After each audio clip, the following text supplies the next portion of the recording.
Hello, everyone. How is everyone doing today?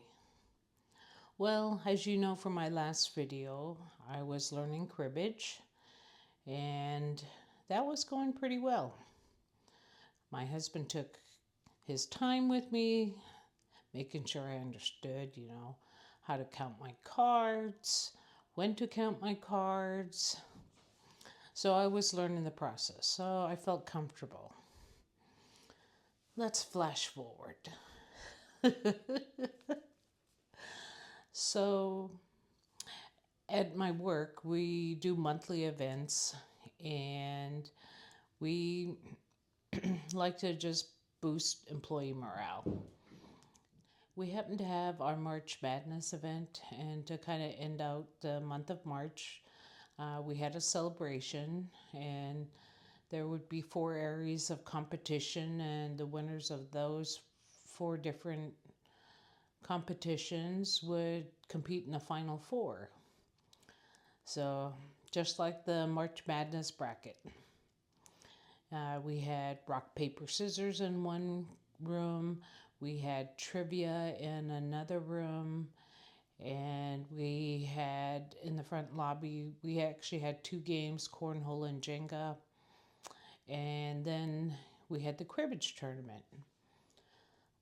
Well, I decided since they were also going to include newbies, that's what they were calling us, to the cribbage tournament. I would I had a handful of games under my belt. Yeah. So I joined. Oh, the little did I not know. But I went in with confidence. My goal was to make it past the first game. So I didn't make it past the first game. So one of the rules was if you were playing with a newbie, you were to take your time and then just be able to work with them so they have that confidence builder. And that did not go as planned, at least with the person I was assigned.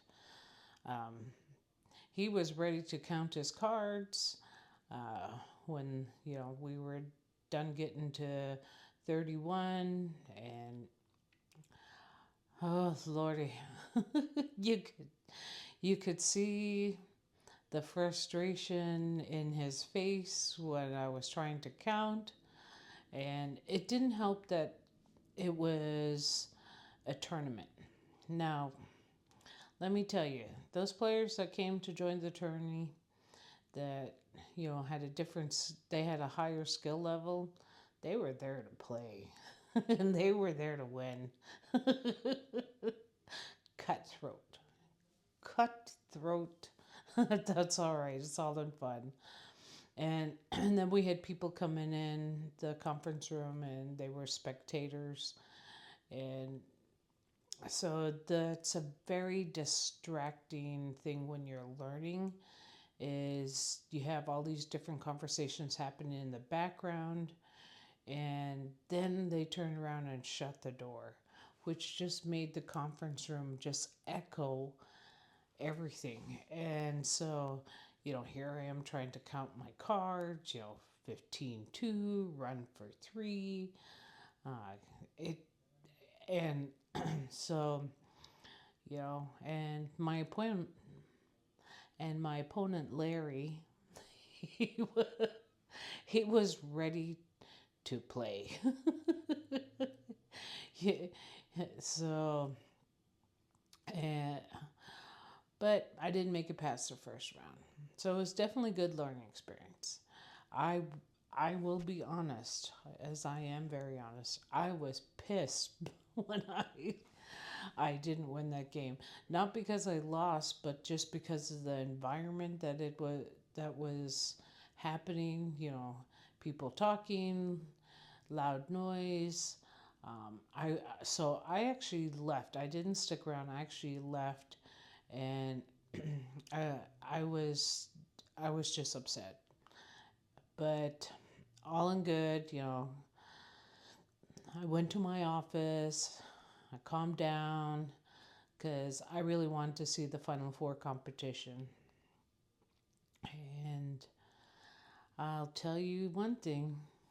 I called my husband during my lunch break, and I was telling him what was happening and what went wrong. And my husband, he's still supportive of me. He was just like, honey, you gotta remember, when you're in a tournament, you gotta train your brain to just tune everything out, because you're there to compete with cards. He goes, uh, you'll learn, and just more practice. Try practicing with, you know, couple people playing different games, so you'll get used to that type of noise. And so, but let me tell you, I'm going to keep practicing. I got to be ready for round 2 uh, for the next tournament. That's if they allow the newbies.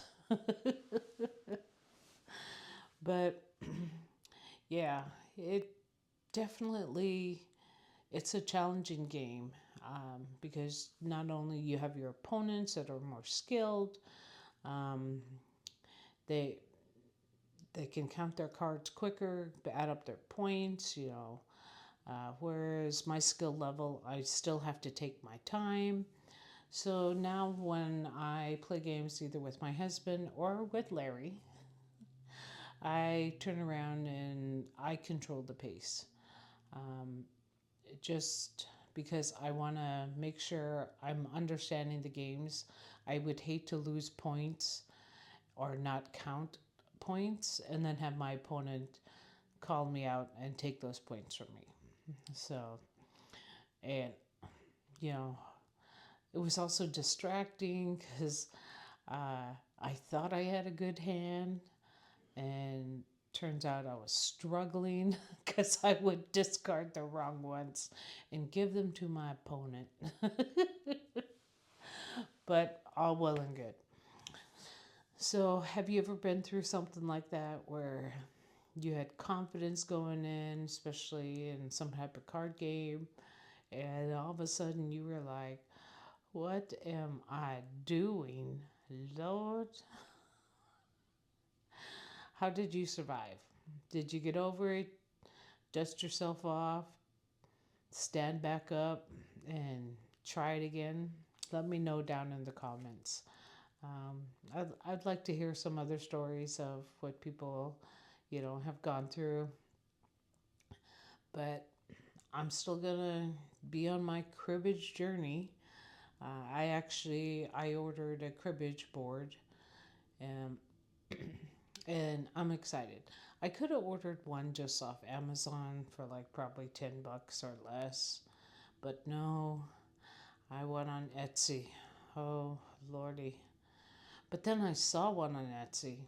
I'll have to do a shorts video because it fits me. So I'm the type of person that will jump in, feet first, sink or swim. Obviously, this tournament I sunk, but I'll eventually get there. And my cribbage board puts me outside of the mold because my personality, I don't like to fit in a mold. And I can't wait for it to show up and have my husband start playing with me. Now I'm going to have to make something to probably try and beat something for, you know, who's the dealer. Because when me and my husband play, we get distracted. So stay tuned.